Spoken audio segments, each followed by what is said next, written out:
আজ আমরা জানব শিবরাত্রিতে কেন জাগরণ করা হয়। সমুদ্র মন্থনের সময় উঠে আসা হলাহল বিষ পান করে শিব পৃথিবীকে রক্ষা করেছিলেন। বিষের জ্বালা প্রশমিত করতে দেবতারা শিবকে জল দিয়ে অভিষেক করেছিলেন, যা এই রাতের জাগরণের কারণ।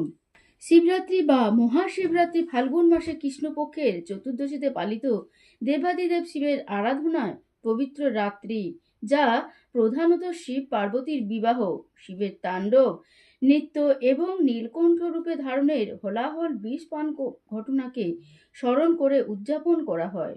অন্ধকার ও অজ্ঞানতা দূর করে অশুভ শক্তির বিনাশ এবং আধ্যাত্মিক উন্নতির কামনার এই দিন ভক্তরা উদযাপন ও জাগরণ করে থাকেন। পৌরাণিক বিশ্বাস অনুসারে এই রাতেই শিব ও পার্বতীর বিবাহ সম্পন্ন হয়েছিল, যা শিব পুরুষ ও শক্তির প্রতীক, মিলনের প্রতীক। মনে করা হয় এই রাতেই শিব সৃষ্টি, স্থিতি ও প্রলয়ের মহাজাগতিক নৃত্য করেছিলেন। মতান্তর এই দিনে শিব লিঙ্গরূপে প্রথম আত্মপ্রকাশ করেছিলেন। এই ব্রত পালনের মাধ্যমে ভক্তরা কাম, ক্রোধ, লোভ ও হিংসা থেকে মুক্তি এবং মানসিক শান্তি লাভ করেন।